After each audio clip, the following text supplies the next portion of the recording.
Ciao, I'm Mauro Picotto and you're watching Toasted.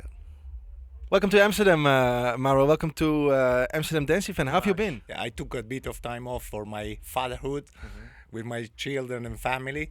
And then I felt like time to go back in the business. I felt was a little gap in the music industry. I want to try to fill it with my own style again, a bit cinematic and craziness.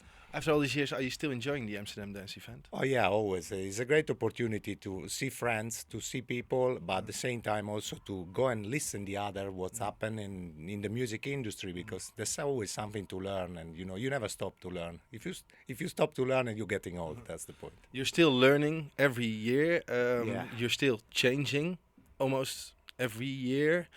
Change is part of my lifestyle because you need to change to discover new world, new enthusiasm, some new opportunity to do stuff. But some people say never change a winning team. Okay, but if I didn't change my winning team 15 years ago, maybe I would be with the top DJ now. But it's not in my character. I like to always go and discover new way, new style, a new exciting world. I'm more in love with what I'm doing that with the lifestyle I could have.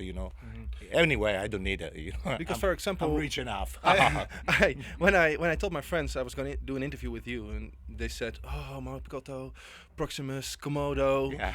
Why did he change? Why did he change that? It was so great, and we're still hearing these tracks in the clubs, in the Dutch clubs, festivals. They still play them. Yeah, but that's what I say. Like to keep doing the same kind of things. It's like if I feed you always with the same food.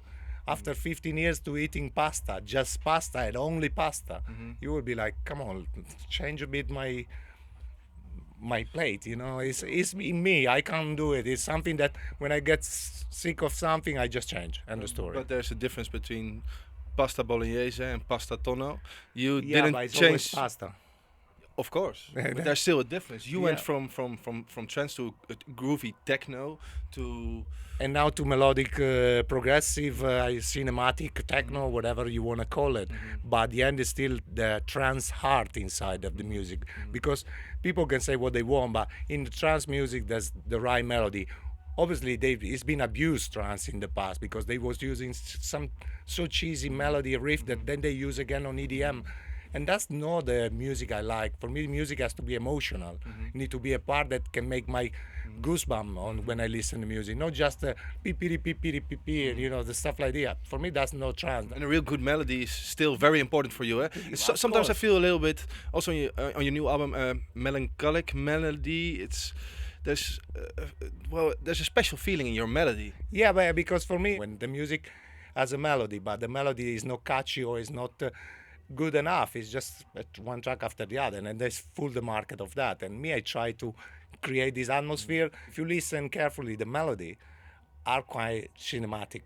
You can use it in a movie. That's why for me, it need to be something that start from my stomach and catch my heart in a way that is like emotional. You need to give me emotional, not sadness emotional, might even not too happiest. If you think in the atmosphere I used in the past with Lizard, Komodo, even Iguana, there are parts again in this kind of world with the same kind of atmosphere. Even there's a guy called Mark Sherry from Scotland. He did a remix of my track Etherea because I was thinking that the melody it fits perfect that trance style. And when I give it, he asked me the parts. I say, no, you have to recreate it because otherwise you're gonna sound like mine. And he did this like a kind of big SAR style, with the new instrument.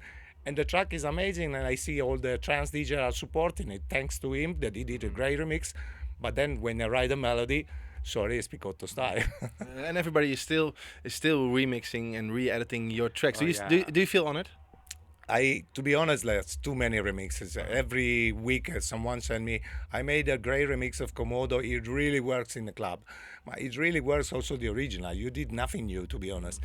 It's just, I think they've. And do you tell them? Do you tell them? Yeah, I'm honest. I say it's a great remix, but they say, yeah, but you have to listen when you play it. The people singing. I'm also the original is like that. It's not a novelty. It's better to spend time maybe to make something new. I would suggest because remixing Komodo is. I can do a remix of Komodo. Actually, I did even a mega mix for when I touring some place that to give some part of my classic in the new style, obviously. But it's no. it's not new. It's a record of 15 years ago. Even if it's great, it still have to be that kind of atmosphere. I prefer it stay as an evergreen that every year there's someone that make it remixes. But anyway, let the people enjoy also to do that. By the way, you change. People come and go. You lose fans, No, obviously. but that's always, you can. It's not that I don't like one thing or I change for another. It's just that normal the people obviously they struggle to change the taste because is as I wrote in my book is scientifically proved that the people will always say at my time the music was better because it's really something like clinically not something that you can choose. I don't have that kind of feeling. For me the music is good in the past but it's good also now. You just need to choose which one is the right one. At the same time the people that you lose I feel sorry always because it's thanks to them, to the people that you are successful or not. But it's not that I step them in on the back. I just take my decision to move forward. And obviously, you can lose someone, but you can gain others. Are there decisions you've made you now regret? No, no, even one. Like I say, that sometimes the people say, "Oh, Mao, you could be here, could be there." But I'm happy. That's more important for me. Like, what could be more happy to have like a beautiful family, uncomfortable. I do what I like. I never follow. I even remember, please, the music industry came and say we can take you to next level, and I said I don't care. I'm happy on my level. Take to the next level the others. And that's what's happened. I don't care. I'm a DJ. I don't want to be a superstar. You're also a little bit restless. Restless? Restless. You live in different places. You go from places to places. You have a house in Ibiza, in Italy, in England. I do see. I don't miss nothing. No, I have everything I need. That's more important. Is that it? You don't want to miss anything? Why? There's missing something is always sad. I prefer I can choose what I want to live, not. I heard this legendary story about you. You were offered an evening in Privilege Ibiza, and they wanted to give you another night, but you said, "Give me Wednesday." But the Wednesday was Close. No, the Wednesday at the time. The Privilege was closed. Was like they never opened on the Wednesday, and they want to give me the Thursday night because was already a bit started. And I say no, I want a night that is completely closed because need to sound something new come on the island. That's why it was the right move. Then we have to do a lot of work, of course, and everything. And at the time we had the support of the club, but then the island became too popular, too. So everyone they want to play. You're right. There are promoters coming there, offer money to the clubs just to play. People, I know DJ from Italy selling cars to rent a club to have their own night, thinking if I do my own night in Ibiza, I'm gonna be famous. And that's not the process to be famous. It's about the music. It's not about to proving yourself in that way that you can run a night. You need to have the people that are asking about you, not you and offer yourself. And that's the problem of the market at the moment. Everybody want to be superstar. Everybody want to be VIP or DJ. I don't know. For me, I want to play music, and try to build up my own crowd that like what I'm doing. We share the same emotion, the same as when we was doing Mega Night. We was doing the after party at the villa. It was not about bringing the people asking the money. It was about to have a relation with the people that was coming in the club, invited, and then know with each other and share the taste, share the craziness, share the fun. That's what the relation straight with the people that support you. That's for me was the more important things. But then, did the industry kill Mega Night, or did you just decide to quit? We just quit because the owner of the club was coming to me, say they can offer me the same as you for half price, and I just say okay, do it.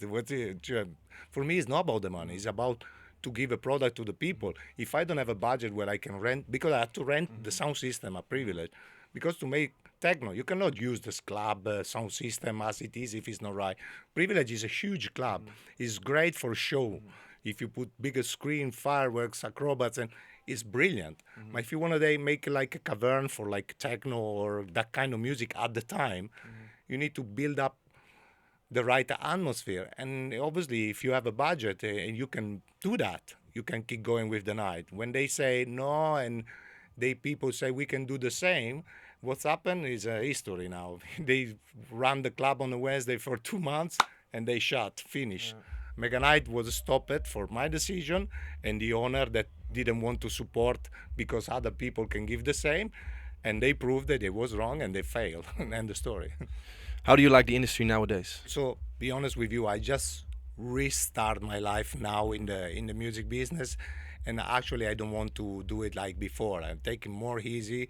I have Duncan, my manager label, that will be also my manager in the future, and he knows that I just want to work a few weekends a month, and at the same time concentrate on more on the quality than the quantity and stuff like this, because the market now, is a bit fake from my point of view. I don't know when it's real and when it's not, because there's all this kind of people saying, oh, they do, like, I don't know, even the how to buy or no how to buy.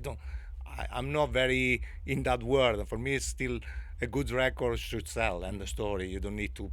Obviously, you need to have visibility and you need to do promotion. You will have to use a bit of money in this kind of web, like putting banners, stuff like this. But that's what I believe is still have to be the heart in the music, not just the face of the famous with another famous. We put it together, they're gonna be huge. I don't know that. And after the album, after the book, what's up next?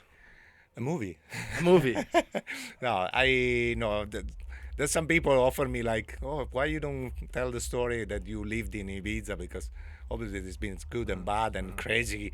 Would be nice to do a real one, because all that one always do, they never really show everything completely. Would be nice to make a real transporting in Ibiza. Are you willing to show everything, to tell everything? Yeah, it would be nice. Maybe not me as an actor, because I would be a bit shy, or even with children, I don't want to show. Maybe it's a voiceover. Oh, you never know. Maybe yes. I wish you all the best. In cinemas next year, No, I'm 2017. Maybe. Never know. It's a dream. Well, you never know. But Exactly. never say never, Mauro Picotto. Exactly. Thank Thank you you so very much. much. Cheers. Bye.